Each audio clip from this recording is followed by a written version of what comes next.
तुलसी के पास अगर आपने ये एक चीज रख दी तो समझ लो घर की लक्ष्मी उसी दिन चली जाती है। और सबसे खतरनाक बात, 90% लोग ये गलती रोज करते हैं, लेकिन असली सच अभी बाकी है।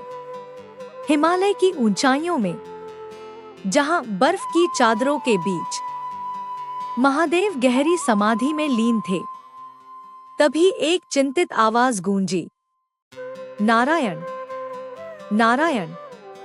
देवर्षि नारद घबराए हुए पहुंचे। प्रभु, पृथ्वी लोक में कुछ ठीक नहीं है। लोग रोज तुलसी के पास दिया जलाते हैं, फिर भी उनके घर में दुख और तंगी क्यों है? महादेव ने आंखें खोली। भक्ति गलत नहीं है, लेकिन तरीका गलत हो गया है। और यही गलती धीरे धीरे विनाश बन जाती है। एक घर था जहां सब कुछ सामान्य दिखता था। आंगन में हरी भरी तुलसी और हर शाम जलता हुआ दिया, लेकिन उस घर में शांति नहीं थी। हर दिन झगड़े होते थे, पैसा टिकता नहीं था। उस घर की स्त्री जल्दी जल्दी में दिया जलाती और तुरंत वहां से चली जाती। सबसे बड़ी गलती, वह दिया गलत दिशा में रखती थी और पीठ फेर लेती थी। और यहीं से उस घर का पतन शुरू हो गया। महादेव बोले, जब दीपक की लौ गलत दिशा में होती है तो वह देवताओं को नहीं, नकारात्मक शक्तियों को बुलाती है।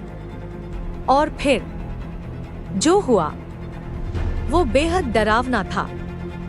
एक रात घर का पुरुष आंगन में बैठा था, तभी दिए की लौ कांपने लगी और उसके सामने एक भयानक आकृति प्रकट हुई।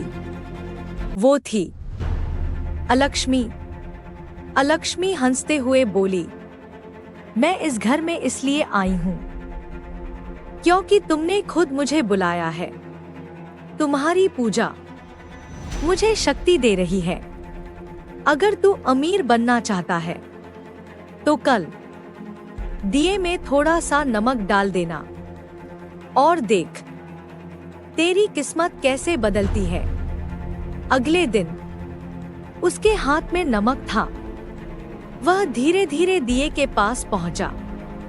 जैसे ही उसने नमक डालने की कोशिश की, अचानक आवाज आई, रुक जा बेटा।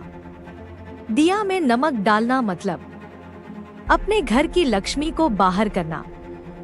तभी उसकी पत्नी दौड़कर आई और रोने लगी। उसे अपनी गलती का एहसास हो गया। माँ ने सही विधि बताई, दिया हमेशा पूर्व या उत्तर दिशा में रखो, नीचे चावल रखो और मन शांत रखो।